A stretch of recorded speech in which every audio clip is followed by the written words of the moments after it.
Hey guys, welcome to my video. Today I'm going to show you guys how they used to clean wool a long time ago. So a couple of weeks ago, I've actually was wondering how they used to clean the wool without the use of soap and water. So I come to find out that they actually used to bury those sheep wool. And what it actually does is the sand, it absorbs all of the grease and the wax that's found on the sheep wool. So I went ahead and I placed some of them into the ground back on Tuesday. So they've been in there for 5 days now, and it's actually pretty clean. And I have been doing this with most of my wool that I've been working with. And so you can just go ahead and just shake it off as you're pulling them out. So one of the techniques that I also learned on was it's best to dampen the ground underneath it. Not too much, but like a light damp. That way though, it absorbs the grease and the wax and everything inside of it. And this is a lot better than how when I first put it in. So you'll just go ahead and kind of just scoop around wherever you place the wool. And I know most of the time, some people were saying it's best to use the white sand. I think they're referring to glish. I'm not sure if that's the actual proper name to it. But for me, where I live, it's actually just more like sand dune sand, like the red sand. And that one is actually, it absorbs pretty well. So I'm gonna go ahead and pull out most of these.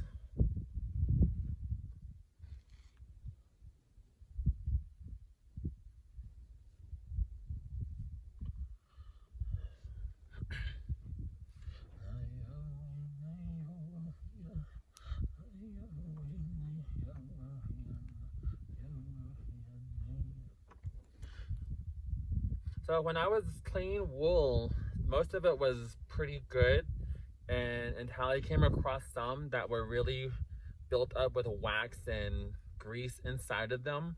So I asked my mom how it would be possible to clean it without using so much water and soap. And she told me wash it in sand. So at first I really wasn't sure what she actually meant by that until I began asking online, and they kind of gave me a better insight of how to go about this process. And most of the hay, there was hay and grass and straws inside of this, and I don't know if you guys can see it from there, but most of it's actually coming out on its own. So it will make it easier for me to card and clean when I am carding. So most of it's already being removed as I'm pulling it out and shaking it off. So from here, I'm gonna go ahead and remove most of them. And I'm gonna clean it out on the screen.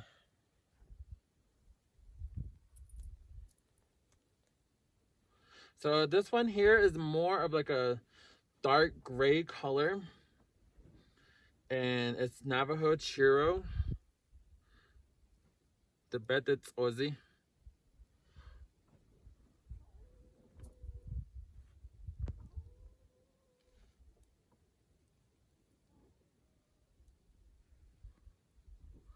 So when this is being spun and carded, it's gonna be, like I said, a dark natural gray. And for me, I'm trying to use mostly natural colors from the wool. So I tend to use more of the dark shades of wool. So this is really going to come out pretty good, better than I expected.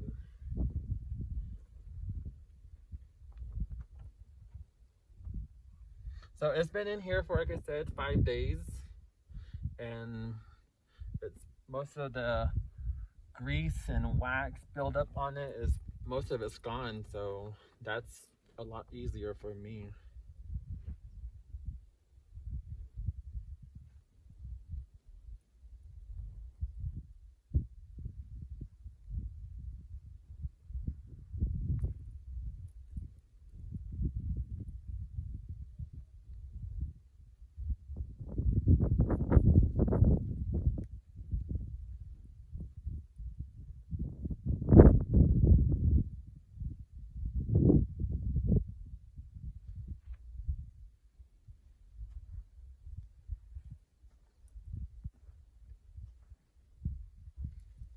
So once I'm done with this, I'll probably go ahead and add some more wool inside where I'm at now.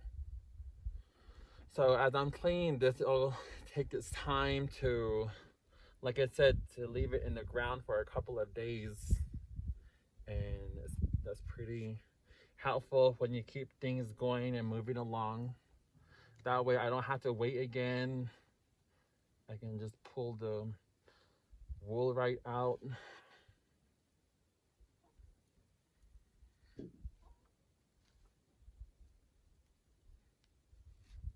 So most of this, I'm gonna use it for my upcoming project of weaving an actual rug, entirely hand spun, hand carded, handmade from whatever I can get out of it. So this is just like the early beginning stages of it.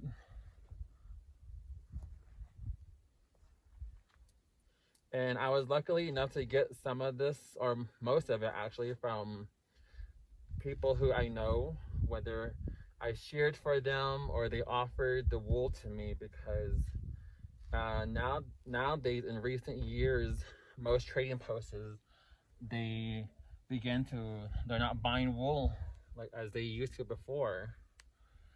So this will give me a chance to actually work and create my own yarn to weave with. And there's more. So just go ahead and shake it like vigorously, try and get as much of the sand out. And it is kind of damp, so we'll probably go ahead and leave that out to dry. And it'll be easier to sift it out when it's dry. So I know most of you were wondering why I was putting the wool into the ground. So now you have an idea of the process of how I'm cleaning the wool.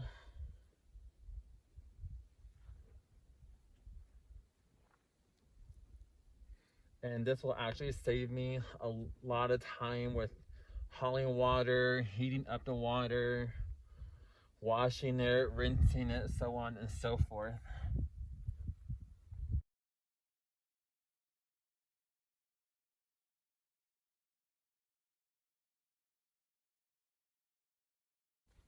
So we'll go ahead and we'll add some more wool to this later on. And that way, so when I'm cleaning this will be taking its time to absorb most of the, basically to do the same thing as I was expecting out of it. Okay, so here we have the wool that we just took out from the ground, and this is how I find it's easier for me to clean more, and that way we don't drop it in the ground again and cause it to get more sand in it again. So we're trying to remove as much of the sand as we can by vigorously shaking and taking apart, and it loosens up the sand and the debris and everything. So it is still damp, like I mentioned, so some of it's the sand is still kind of stuck on with it. And